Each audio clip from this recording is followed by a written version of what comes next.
All right, welcome everyone to another episode of the Jake Dunlap Show. We are very excited that you joined us. If you haven't tuned in, this is the show where we talk to celebrities, thought, and industry leaders to really discover their journey to success. I am super excited that you're joining us. This show is like no other. I can promise you that. You might laugh, you might cry, but you will definitely leave inspired and gain a whole new level of insight into those people that you follow, love, and admire. All right, welcome everyone to another episode of the Jake Dunlap Show. I am very excited. We'll see if you all can guess this. This is a tough one. But today's guest is a man who has lived the dream life as a fighter jet pilot. I think some people would think it was a dream. At least it appears to be a dream, right? He's flown the F-14 Tomcat, F-18 Super Hornet, F-5 jets as a Top Gun instructor. I mean, I don't know if people refer to you as the real life Tom Cruise, but we can go with that. He's traveled the world, served his country with pride and honor, but far from satisfied. He left active service, sold his house, car, boat, everything to jump headfirst into entrepreneurship and get his aviation company off the ground, or in this case, off the sea. Please join me in welcoming a man with one of the coolest jobs today, Robert Ceravolo. All right, thank you for joining us. Yeah, thanks, Jake. It's great to be here, man. I really appreciate it. All right, great. So as you know, we talked about this a little bit. We focus on the stories, and we focus on, what made you, get into this world and how you got into this world. And, we're going to start back in the day in Fort Lauderdale, right? Which, I mean, the era that you grew up in South Florida too, is like one of the most, more interesting areas. So what was it like growing up in Fort Lauderdale? So look, I was born in mid-70s, right? So I was growing up in the 80s. In the 80s in Fort Lauderdale, I don't know if you remember these old movies, like Where the Boys Are, 84, and the bikini contest and all this other stuff. I mean, it was a little wild back then, honestly. It's changed a lot, but I grew up in a place where you spent a lot of time at the beach. You kind of grew up surfing, and so it kind of made me fall in love with, if you will, the ocean, the water, and everything else. You kind of see like the progression of my life always brought me back to the ocean in some way, depending on, where I was or what I was doing. But Fort Lauderdale was a good place to grow up. I had a lot of close friends I still keep in touch with. But yeah, my parents moved here in the 60s, and they're from Italy originally. My mom was born in Jersey, and they lived in Jersey. So like, stereotypical Italian family, they moved to Jersey and then they lived in South Florida, right? And there's like a big Italian contingent in South Florida, a lot of good food and things like that. So it was really, really just a fun place to grow up. And he was in like living in Italy, right, during World War II, right? Isn't that part of Yeah, he was. I mean, he grew up there, right, in Southern Italy, and I grew up listening to his stories of him being a teenager in World War II. And his, his town was overrun by the fascists and the Nazis, right? And it was the American military that liberated his town. I had an uncle whose father, so my great uncle was, sentenced to die and all this other stuff. It was insane, growing up in that time for him. And he had his fond memories of the American military bombers flying over his town because he lived on top of a little mountain in the middle of, so my family's Italian rednecks. To put in perspective, like in the South, right? They lived up in the mountains kind of thing. And he grew up and he has these memories of this, the Italian bombers or the American bombers rather coming overhead, and the Italian and the American military coming to the shores of Calabria at the time. And it made him really fall in love with the US, and he was determined to come to America and make something of himself here. So really impacted him, that experience. That's wild. I wanted to make sure we talked a little bit about that, because it sounds like, obviously if you fast forward to what you ended up, where your career took you, I think it'll be, the impact, there. So what else would I do? I guess so. If your dad that's his dream, that can happen. So what, again, like, were you into sports? Like what was early you up to? Yeah, it's funny. My parents weren't very athletic growing up. It just wasn't the culture, if you will. Like, I didn't grow up, my dad wasn't into football, things like that. So any sports that my brother, who was 2 years older than me, and I got into was kind of on our own through our friends, right? So I actually didn't play team sports in high school. It was very bizarre, right? I'm like one of the only guys who hasn't, considering I run teams now and have been part of teams my entire life. But I surfed, did a lot of water sports, scuba diving, things like that. And again, that was kind of who I surrounded myself with quite a bit was that. But when I was a little kid, I mean, we would play, we'd play.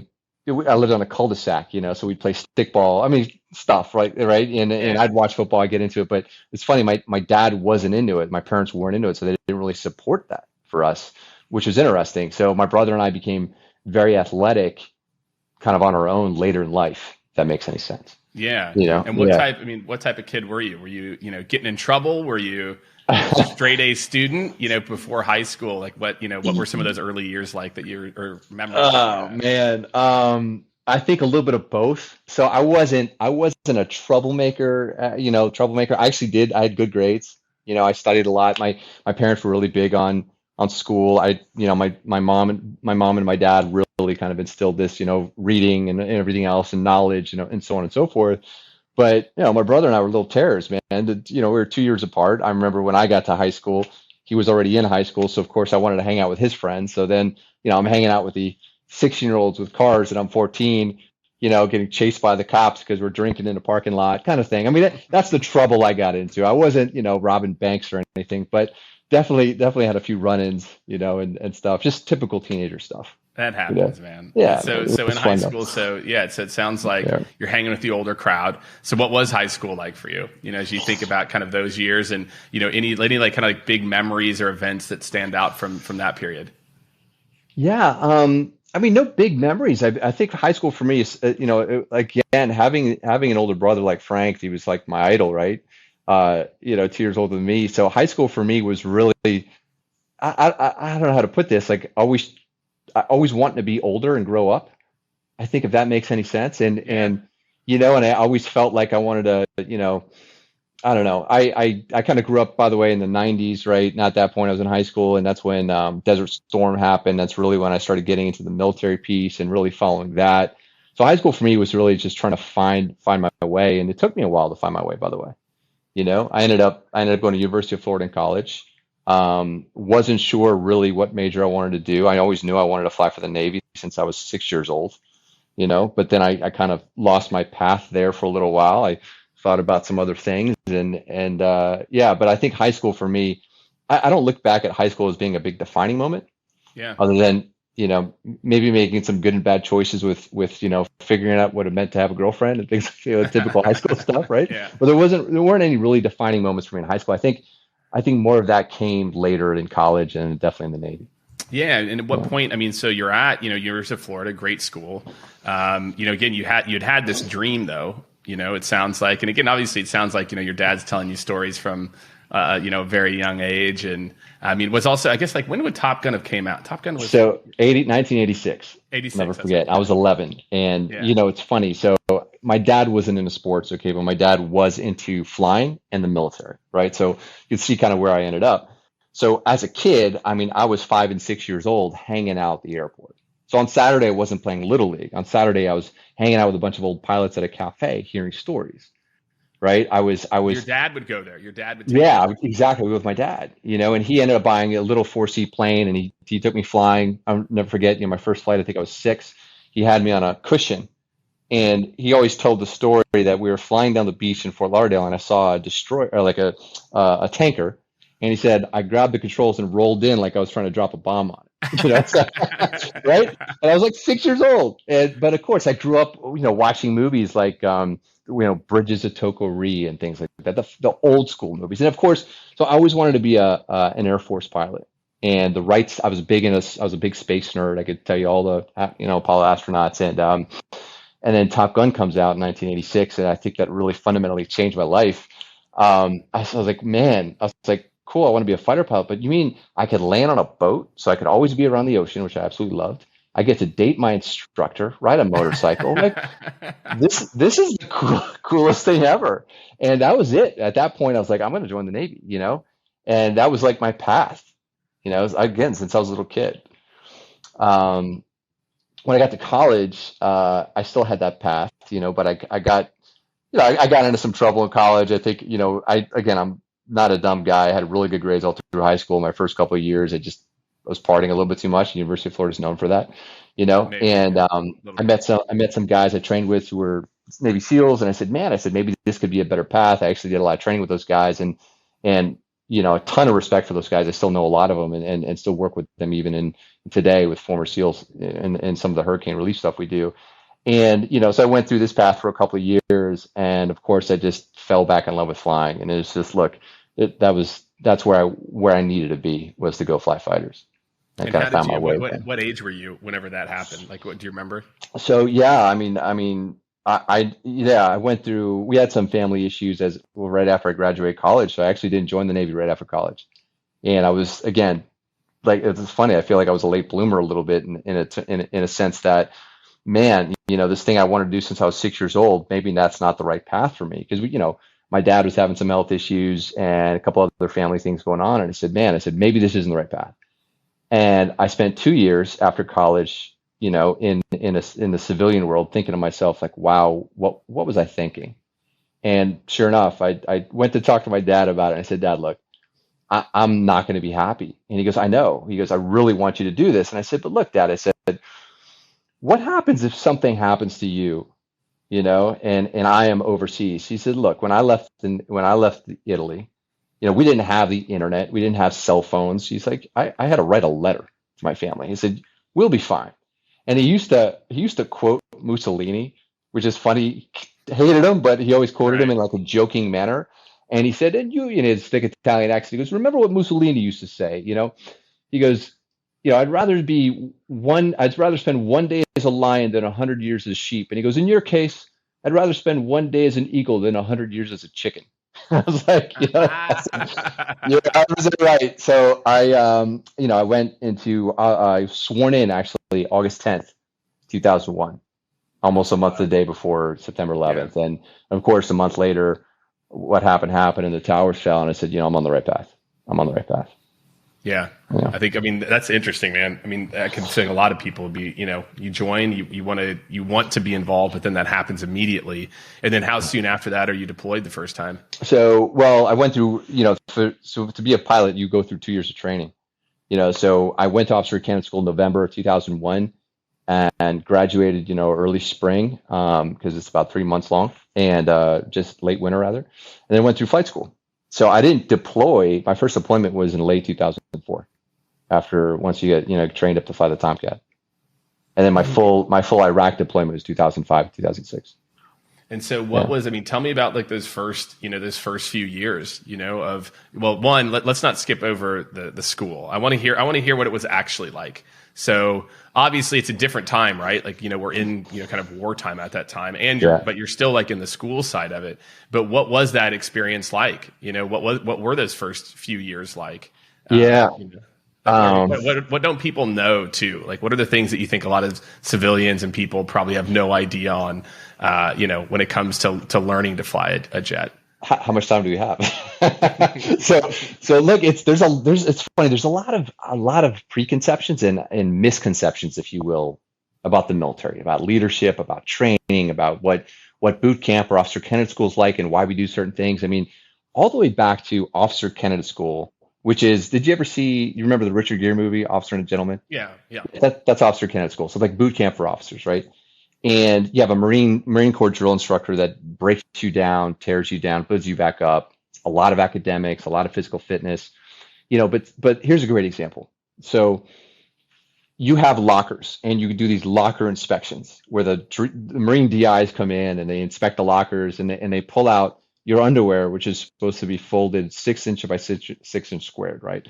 And they have a ruler, and if it's like less than literally an 18th of an inch, that's how close it is. If it's just off the line, they tear your locker apart, and you're down doing push-ups and everything else. And people ask, like, that's so stupid, is that hazing? I'm like, think about this.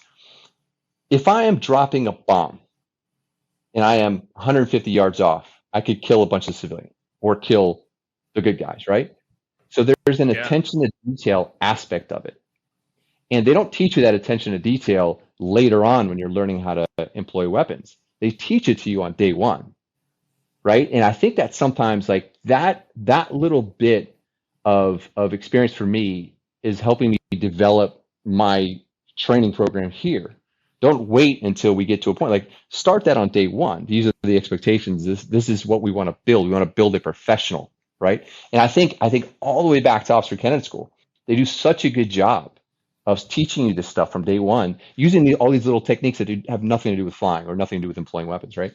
So then after that, you go through flight school. And for me, I mean, look, that was awesome, right? You get into these high performance airplanes, and you get to learn how to employ them, fly formation, land on that carrier, drop bombs. I mean, you get to do all this fun stuff, and you go through what's called primary flight school, where you're learning to fly a turboprop airplane, and we're doing aerobatics and all this other stuff. And then how well you do in primary depends on whether or not you get the slot that you want. And I wanted jets, obviously. That's all I wanted to do was fly the Tomcat. And so I finished number one in my class, which allowed me to get my choice. And of course, I selected jets. And then this was all done, by the way, down in Texas. So I spent about almost 2 years down in Texas. And I was flying the T-45 Goshawk, which is a Navy trainer. And I got a chance to fly it to Fort Lauderdale to come to an air show. So the big Air and Sea show in Fort Lauderdale is on the beach every year. It went away for a few years. It came back. I flew in that air show twice, which is kind of cool. My hometown show. I flew the Tomcat show and the F5.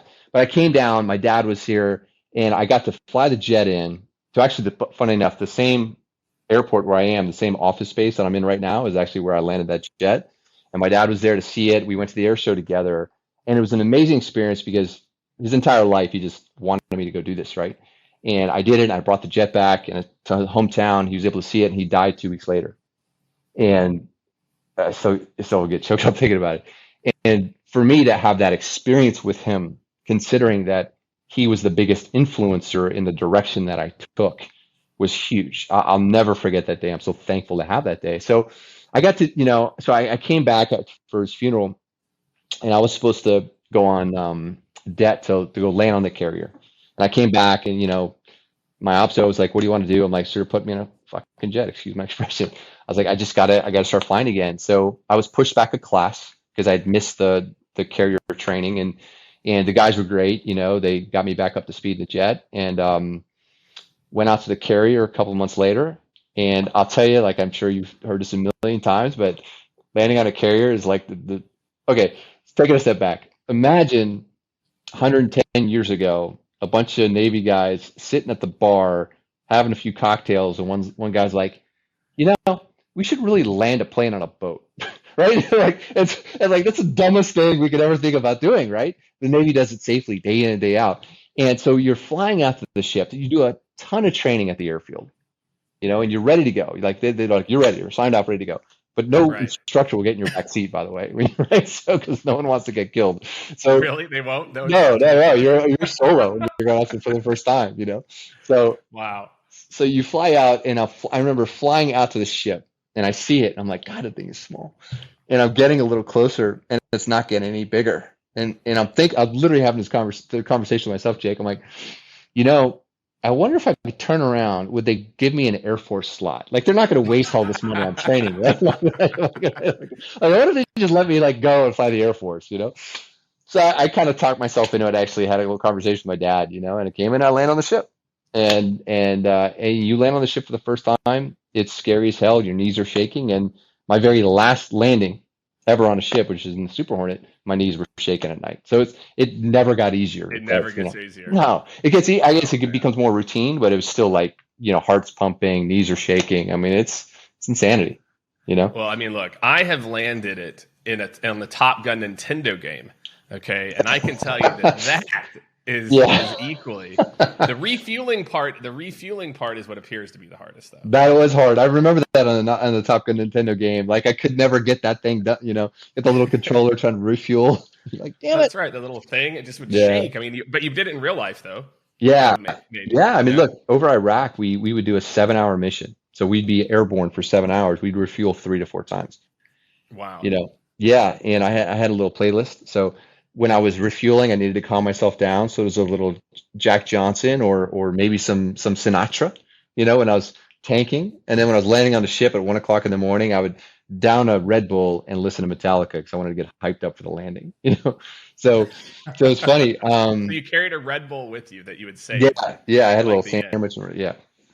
Save it for the end. Wow, but So that training was good. Again, the Navy does a really nice job training you in all aspects of flying a jet. And then you get to your what's called the RAG, but it's FRS, which is a Fleet Replenishment Squadron, and they teach you how to fly the actual jet you're going to fly. So the F-14 training, it's another 6 to 9 months of training, and then you get out to your Fleet Squadron. So it's quite a bit of time, And the Tomcat training was something else. I mean, you grew up with the movie, so did I, and you walk up to that jet and you're like, oh my God, this thing is huge. And then you get in the cockpit and you start taxiing out and you're looking behind you and it's like driving a semi truck.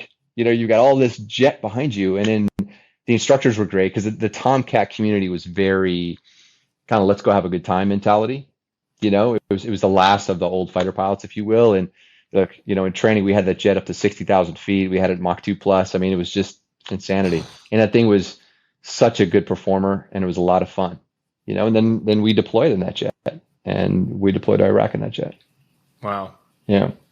Wow. Yeah. There's a lot there, a lot of, that happened in a relatively, kind of short time. So and then you did some other things too, right? I mean, obviously how long were you, were you just, and I don't say just lightly, how long were you again deploying as a pilot? And then, cause I know that you did, obviously you went through, went up to a lieutenant commander, foreign liaison officer. So then, tell me a little bit about kind of that transition to where you're maybe doing some of the other, higher level, more diplomatic components. Yeah. So the Navy, military in general, and the Navy especially does a great job of requiring you to be very well-rounded, if that makes any sense. So, I show up so you're not just a pilot, right? You're pilot, like they always say, flying is secondary. So I show up in my squadron day one, and they're like, my call sign is Rocco, and they're like, hey, Rocco, and I'm brand new junior officer, straight out of flight school, really shiny wings on my chest, and they're like, hey, Rocco, listen, our legal officer's transitioning, so we're going to send you to legal school. I'm like, okay. And, so like you essentially become like the lawyer for the squadron, after 2 weeks of legal school, like doing captain's mass and going to court and stuff like that. I mean, it's insanity. And then you basically. So you really were Tom Cruise. I mean, then you go and be like, what's that movie? Yeah. You can't handle the truth. Right? Handle the truth. And then you got doesn't matter what the movie is. Right. Yeah. So, and they kind of rotate you around in all these different squadron jobs. So I was an administrative officer at one point. So I'm running basically the P&L of the squadron, right? In the HR department, put it lightly. I was a maintenance officer. So I was kind of in charge of the maintenance department. So you start to, the training officer, things like that. So you start to look at all these different things that I've done in the Navy just because it was my requirement. And now you start to understand why I can run a business now, because I've had little bits of experience across all different facets of running an organization, which is phenomenal, right? So the Navy does a really nice job of that. But when I came back from deployment, we transitioned to the Super Hornet. And at that point, I was transitioning to what's called shore duty. So I took shore duty. So it's funny. I had some options. I could go to Fallon, Nevada, which is a really cool spot. I could stay in Virginia Beach. I could go to Lemoore, California, or there was this job in Key West. And I'm like, wait a second. I could fly fighters to Key West. And I remember there's a guy, he's a great guy, I call him Guido, who owns Jimmy Loves in San Diego. He's a former fighter pilot, great dude. And I met him when I was still in Tomcat training, and this has stuck with me my entire life. He said, never take a bad deal now for the promise of a good deal later. Basically, try to have as much fun as you can in your career. So I took this adversary job flying the F-5 down in Key West, where we essentially simulate the MiGs. So we simulate the bad guys, right? Yeah. And so I'm living in Key West. You show up day one. By day 3, you buy a boat. It's just right. It is what it is. You're fishing and spear fishing and the whole thing. And you're flying fighters 2 or 3 times a day. I mean, it's a dream job. It's a dream job, right? And so I did that for 3 years, and that's the squadron that sent me through Top Gun. So Top Gun has what's called the adversary course, where you're essentially it's a graduate level course to simulate red air, to simulate the bad guys. And so I went through Top Gun's adversary course, got my little Top Gun patch, and came back and continued to instruct, which is tremendous. And then around 2009, it's funny, I was on leave with a buddy of mine in Italy. Just graduated too, right? You just graduated 6 months. in 2009 too, Yep. right? Yep. So about 6 months later, I'm in Italy, on a motorcycle trip with a buddy of mine, and I'm reading "Screw It, Let's Do It" by Richard Branson. It's kind of fun. I rode to my dad's hometown on the bikes, and that was a good time and everything else. And that's when I decided to start the company. Actually, on that trip, I always thought I would start a company when I retired. I didn't think I could be an airline pilot. Like I didn't want to be a bus driver, right? And nothing against is the that, job. Is that a bus driver? Is that the slang? Yeah, yeah. And okay. I have a lot of friends who fly for the airlines, and I was just with them, actually one of them this morning. They, it's not a fun job, but it's a great job because it pays you a lot of money and you have a lot of time off, right? It's a great lifestyle job. And I thought to myself, I said, I need more challenges in my life. And all those guys have side jobs, by the way, because they look for challenges, or they become like big elk hunters and they disappear for weeks at a time. They're always looking for something to do, right? When they're just driving a bus. And so I always wanted to start a company when I retired in 20 years. And at that point, I was at my 9-year mark, and you have to give 10 years active duty. And I said, look, why am I going to wait 20 years? Why don't I do it now? Screw it, let's do it, right? So I talked to my commanding officer at the time, who was extremely supportive. And I decided to get out at the 10-year mark. And I had to do one more year of a disassociated sea tour, if you will. It's basically, I had to fill a gap of 1 year, right? And so there's these jobs that you could do called GSAs, and they send you to different places. And I was what's called I was a JTAC, a Joint Tactical Air Controller. So I went through JTAC school, the guys that call in the airstrikes. So I was like, cool. I was looking for a job in Afghanistan or Iraq, so I could just be a JTAC for a year, where you get attached to a unit. I found one. I was working with my detailer, and about 3 months out, he's like, hey, the job went away. I got another job for you in Afghanistan. I go, well, what is it? He's like, you're gonna teach Afghanis how to drive trucks. I was like, you know what else you got? Like, there's got to be something else. And he said, well, I got this job in Tampa. And I said, why couldn't you lead with that, by the way? Right. And at that point, and I'll get to that CENTCOM job in a second, but at that point, I had already started the company. So this is now 2010. I founded the company in 2009. I went to the FAA, and there's a person I still keep in touch with, to this day, who was a phenomenal person at the FAA as a point of contact. She was great, but at the time, FAA was slow, bureaucratic. They said, look, we're not going to look at your application until you go buy an airplane. I said, okay. So I go buy this airplane, like this 1976 4-seat, it was, by the way, it's the same airplane that was in Fool's Gold with Matthew McConaughey, if you ever saw the yellow one. Yeah. So it was still painted yellow. And I buy it in California and fly it across the country, and I get it here. And fast forward, it took a year and a half to get that thing on the FAA certificate. So, by then I was broke. I sold everything. I had the Porsche 911, the motorcycle, the boat. It was all gone. At one point, I was like selling a kayak for a part on the airplane, just to get it going. And you just had the one plane. On the one plane. The one plane. Yeah. So during that time, I took this job at CENTCOM, which was is a place called the Coalition Coordination Center. So I actually worked in a department under General Mattis at the time, who was a former SecDef, who was just an amazing man. Still is an amazing man. And that job was really neat. I got a chance to basically work in what was like a mini United Nations. So there were 60 countries fighting under ISAF at the time, and each country had liaison officers. And there was 2 floors, and 2 hallways in each floor, and each country had an office. And there's 25 Americans, 26 Americans, and I was the liaison officer to Belgium and Finland. But I would make my rounds. I would go, there's a coffee hour in the morning. I would hang out, drink coffee with a bunch of folks. I would go down to the Italians, of course, because I had to go hang out with the Italians general down there, who was a piece of work. Go see the Russian guys, and then the Ukrainians. We became very close friends. Every Friday, we'd shut the door and celebrate Ukrainian Independence Day, which was let's shoot some vodka and tell stories of growing up in the 90s when we hated each other. Everyone was, by the way, scared of Reagan back then, right? Or the 80s, rather, right. Growing up.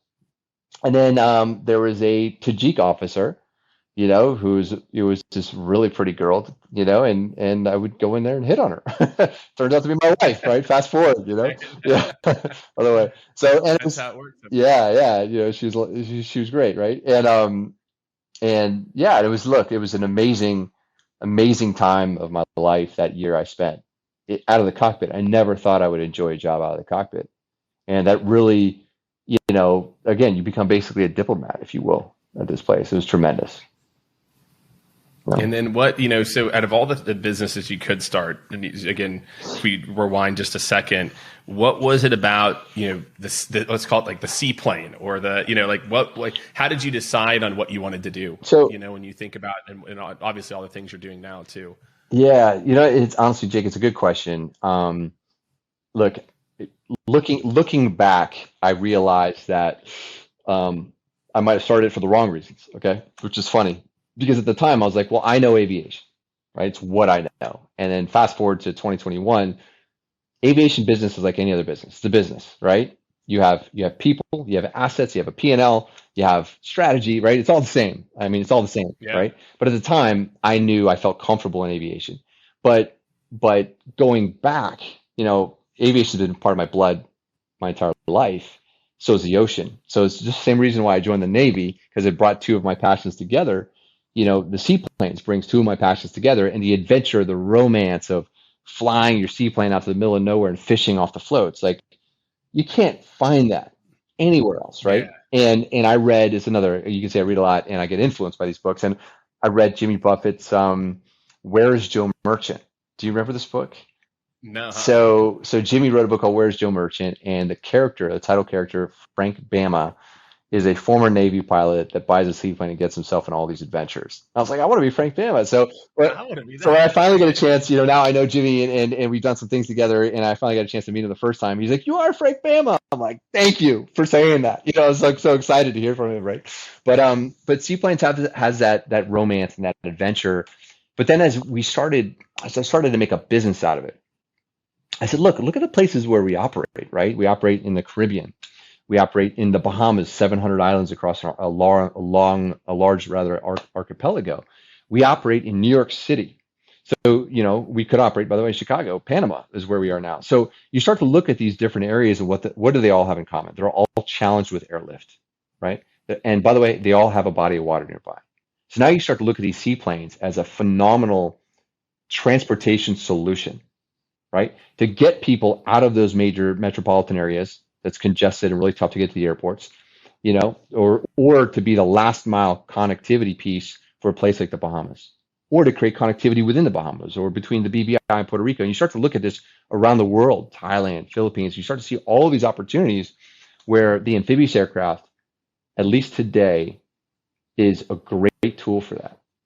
Great tool, right? So again, you can see. Did you have that foresight then, though? Well, Rob, did you like early on? So you got this one plane, yeah, right? Like in the early days, and what was, did you have that foresight ahead of time, or was it again like more about like, I think I can make something here and it'll be fun, or how purposeful were you in the early days? Yeah, good. I'm definitely much more purposeful now, but at the time, right before I started the company, my mom, who lived in Fort Lauderdale at the time, fell and broke her hip at 3:00 in the morning, right? So I got in the car and I drove 4 hours. And I literally was thinking to myself, man, I could fly there in 45 minutes if I had an airplane. And that was literally right before I started the company. So our very first route that we launched was actually between Key West and Miami Seaplane Base. So downtown Miami has a seaplane base, right? So instead of driving 3.5, 4 hours in traffic to Key West, I've done it. Yeah. Or driving all the way out to MIA, going through TSA and all this other stuff, we could take you right from downtown to Key West in about 40 minutes. So that was actually our first route to create that connectivity out of a metropolitan area to a vacation area. So it's even like literally what we did with a little 4-seat airplane. So that's really the time where I saw, wow, this is a great opportunity. But you also have to keep in mind, back in 2009, 2010, we were just coming out of a recession. That's right. So the opportunities really started to come around where people started investing in places like the Bahamas. And then we started partnering with resorts and homeowner groups and things like that. 2013, 2014, 2015, as that investment money started flowing to the Bahamas and people started saying, well, great, I want to build this resort, but how am I going to get people here? Well, I've got an answer for you. I've got, amphibious aircraft, right? And that's really where you start to see that the business grew with the I would say growth of that travel and that second home market. How did you go about, again, you had learned a lot of business skills in the Navy, but business development and partnerships. There's obviously a lot of diplomacy and things that are very applicable. How do you remember what it was like? So you have this one route, makes logical sense, and then you're kind of, as the economy's turning. How did you even go about like forming these partnerships, or how did these, was just you out there networking? Are you cold calling people? Yeah. How did you, those kind of first few routes, like how did that come about? Yeah, it's a good question. I spent a lot of time on the road. So, the Keys, great example. I would drive up and down the Keys and meet with every single resort, right? And I would meet, I'm still a big believer, even today in a pandemic, we can do this all day long, but nothing beats you and I getting together, having a beer, shaking hands, right? And our business is built around those relationships and partnerships. I love doing business with the people we do business with, to be honest with you. We actually enjoy each other. And that started way back then. My first route to Bimini, for example, which is we actually relaunched Bimini service. So they hadn't seen service for seaplanes since 2005. We relaunched it in 2011 with our small airplane. And our main customer was a resort there at the time called the Bimini Big Game Club. It's famous, Hemingway used to hang out there. And the managers there, for example, Mike and Diana Weber, are still close friends of mine to this day. And, I would spend a lot of time over there and they would promote the business. And again, it's not a great way to do business. You do business with people you like, so I did spend a lot of time. But what's funny is not everybody's that way, right? And I've learned a million lessons, honestly, over the last 10 years, and I keep learning them every day. And I'm an emotional Italian, okay? And I've learned over time how to detach emotionally to be a better businessman, if that makes any sense. And at the time when people didn't want to do business with me, I would take it personally, right? Because I had this mentality. It's the way I am. So one of the things I've had to learn is to also be as objective as possible. And instead of, if you can't build a relationship with somebody, can you at least solve their problems? If you can solve their problems, right, you can get that business. That's it. It's a big lesson. So at what point do you get to plane? So even as you're expanding, is it still just, how many planes do you have at that point? Like in these early, is it still the one plane and you're just like all over the place? Yeah. Or how are you making it work? We had one airplane. I had a credit card with a $6,000 limit on it. And every 3 days I was trying to pay it down. And I was a Navy reservist at the time, making 30 grand a year, supporting a business and my first employee, who's now a partner in the business, and our COO. And his wife, so it was a challenging time, but we flew that airplane everywhere, to the point where people would ask me, how many airplanes do you have? I saw your airplane in Tampa the other day. I saw another airplane in the Bahamas. I'm like, oh yeah, we got a fleet, right? Like, fake it till you make it, I guess. And there was a big casino, Resortful Bimini, who's a great partner of ours now. It's a casino in Bimini, one of our first major partners. I met with them late 2012, and it was one of those kind of build it, they will come. I was pulled Nick aside, who's the guy just mentioned, and has been with me from the beginning. And I was like, man, I said, we really need a bigger airplane. And there's a whole story behind how we ended up in that big airplane, which I could. Let's talk about it. We got to. You could edit later, right? How did you figure that out? So we didn't have money at the time, right? So, and I'm going to try to not, because I don't want to ever badmouth people, but.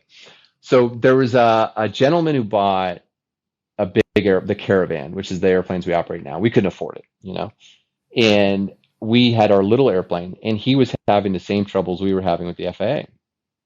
So he came to us. We had dinner a couple of times, and he said, "Hey, if you help me get this airplane on an FAA certificate, we could work together where you fly the smaller groups, I'll fly the bigger groups." I was like, "That's a great idea," very naive. All right, handshake. Right? Yeah. No contract, handshake, because I was a handshake guy my entire life until I got burned one too many times, and now we do contracts for everything we do. And so sure enough, we put a lot of time and effort into getting his stuff certified. He gets it certified, and it starts competing with us head to head on the Bimini market. And I've got my partners over there saying, yeah, the guys in the big airplane, they came over and they said, why are you flying with Tropic? You should be flying with us. And I said, really? So fast forward 6 months. We just, it's one of the things I think Richard said, Branson, years ago, right, in one of his books, was don't worry about your competition, worry about yourself. Just focus on being the best. So we focused on with our little shitty 4-seat airplane, and our 2 pilots that we had at the time. We said, we're going to be great customer service. We're going to be reliable. We're going to be professional.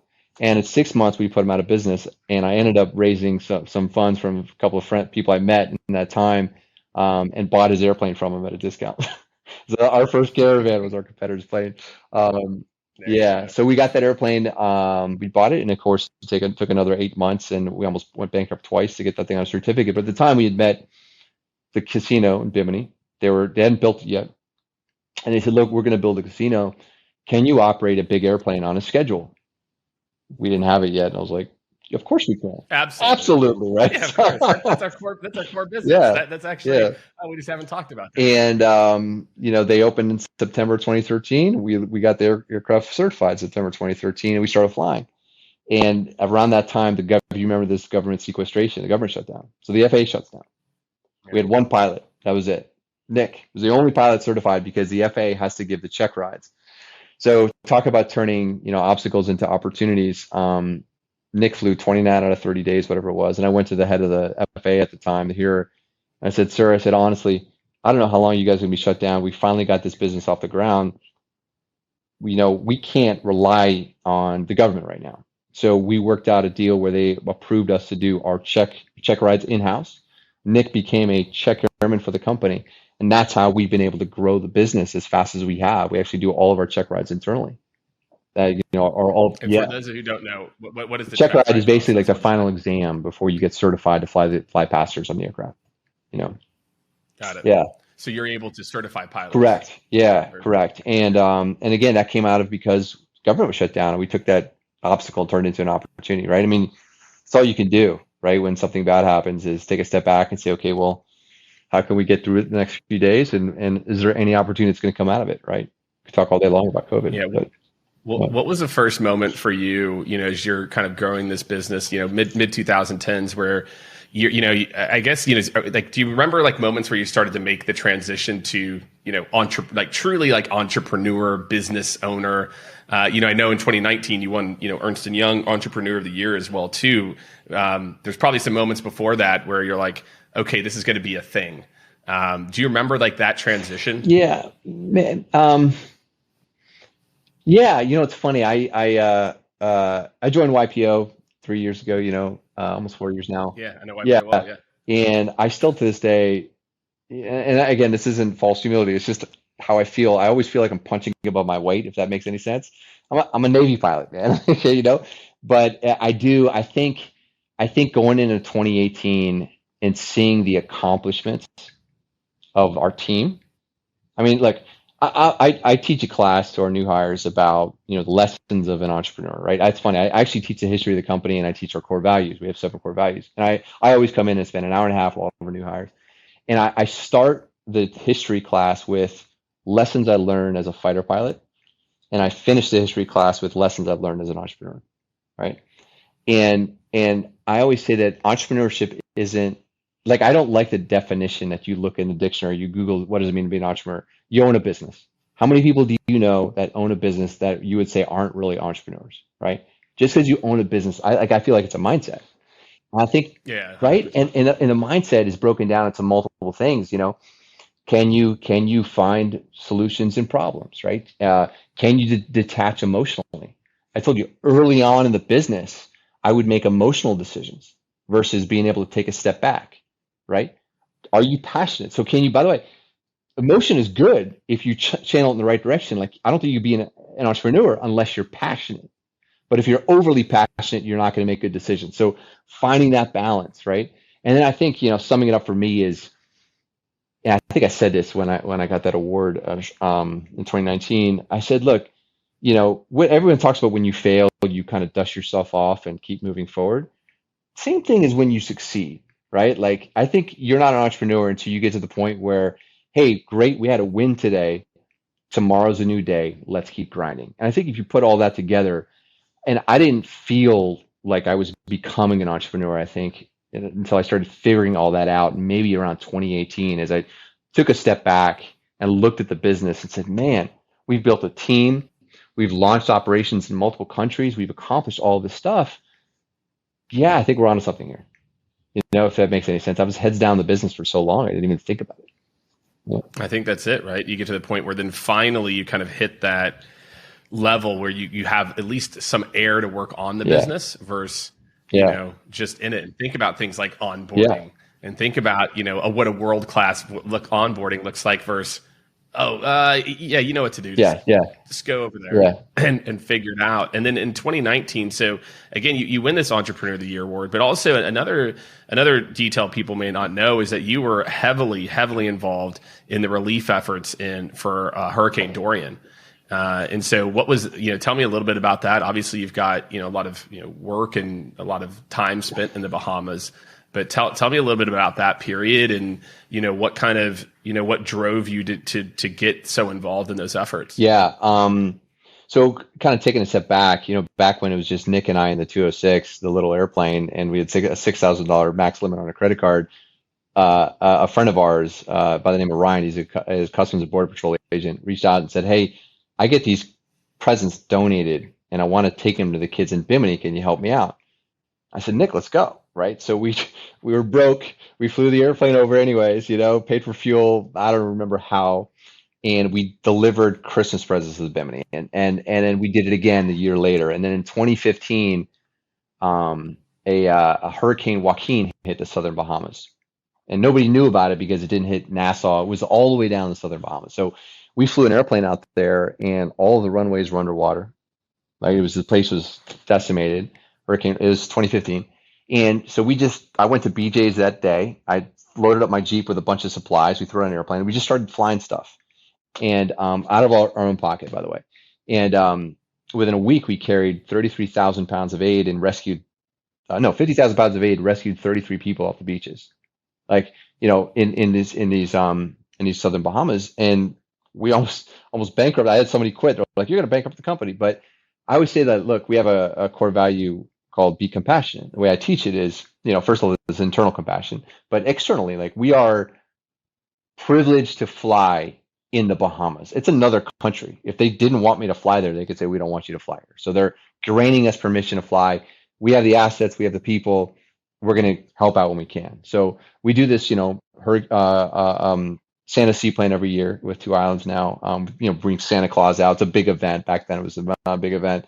But then the hurricane thing we did in 2015, I said, look, these airplanes are great assets in an island nation during a disaster. So guess what? 2016, Matthew hits. We serviced 2 locations during just after Matthew. 2017, we had an airplane in Puerto Rico, did some evacuations on there. And then Dorian hits. And Dorian was, it's that Cat 5 Plus sat for 3 days over the north. I mean, it was, I went out there. We were one of the first companies on the ground. It looked like a war zone, looked like a bomb had dropped. It was unbelievable. But at the time, by then, we had some great partnerships over the years that we had built because of the work that we had done. 2 nonprofits that we worked with. One of my partners sits on the board at Delta, so we were able to. He was texting me one night, and he's like, "Hey, what do you need from Delta? Do you need more pilots?" I said, "We need bigger airplanes." Within 3 days, Delta sends an MD-88 down, parks it on my ramp. I mean, it was amazing. And taking a step back, about 2 months prior to the hurricane, I had worked with a great group called Blue Tide Marine. These former Navy SEAL Team 6 guys, great group of guys, love them to death. And we had done some stuff together, and we gave a presentation on what a good disaster response could look like. And this was in June of that year down in St. Martin. And 3 months later, Dorian's on the way, and I text Bob, the president, Dwayne. I was like, and CEO, I was like, "Hey guys, let's do it." We had a back of the napkin sketch of what this could look like. And again, very fortunate, very blessed to have the military background that I have, that I can launch an operation like this and with those guys and everything else. So we took my hangar. I had put a big whiteboard up, cleared out the hangar in the office, and we created an ops center. And we basically brought everybody in. We brought the Bahamian government in. We worked with the Bahamian government with a great guy by the name of Andy Ingram, who's still a very close friend of mine. I had met him during one of the hurricanes, who very connected to the government, worked with the government to get us customs immigration on site here, so we could pre-clear all of the equipment out. Because if you have to stop at NASA and clear customs, it can take 2 or 3 hours, right? Yeah. So we got that done. We brought in Delta Airlines, Blue Tide Marine. And we, day one, we were circling overhead, mapping the areas, taking visual pictures, basically sending stuff back here, sending it to the Bahamian government and say, "Hey, here's what the runways look like. Here's what the different areas on the different islands look like." We debunked some fake news that was going around. Like there was all over Facebook, and I was on a radio show, and they're like, "Oh, hey, I heard Mobs are shooting at helicopters. It's like, nope, that's bullshit. It's not happening. Our guys are on the ground there. But we dropped these blue tide Marine guys in, former SEALs, you can imagine. We dropped them with rubber boats. We worked with another group with a bigger airplane that brought in ATVs and dirt bikes. And they set up 2 command centers in the Bahamas. They set up medical tents. They were doing medical evacuations. And between us, Delta, together, we evacuated 900 people and carried 250,000 pounds of cargo, in 10 days. So, and again, it's because we have these assets, we have these people. And one of the proudest moments of my life was 10 o'clock at night watching my employees just work, after a 20-hour day. The pilots coming back, they're tired and they're smiling, they're ready to go tomorrow. And everybody was kind of on the same page that, hey, this is what we have to do. And there was no bitching and complaining. The mechanics were working day and night to keep the airplanes flying. It was just, when you get a group like that together and everyone's kind of focused on one mission, it was a beautiful thing. That's awesome. I mean, awesome as a person. It's awesome to see, what you've built. Largest seaplane fleet, right? On the East Coast today, yeah, serving everywhere. You mentioned New York. So we're the largest seaplane fleet on the East Coast, with the largest, and I like this metric because I use it, we're the largest amphibious fleet in the world, which is cool. Yeah, amphibious, we land on land and water, so so it's been cool, man. It's been cool. We built a great team. And it sounds like it, man. It sounds like you're having fun. You're doing the right thing. Last 18 months has been a big kick in the nuts, but other than that, I can imagine. Well, I mean, look, I think like people who knows what's going to happen next, man. But I think it sounds like you've got the right team and the right attitude. Well, I think too. To make. I think people's, what people value in travel has shifted in our favor.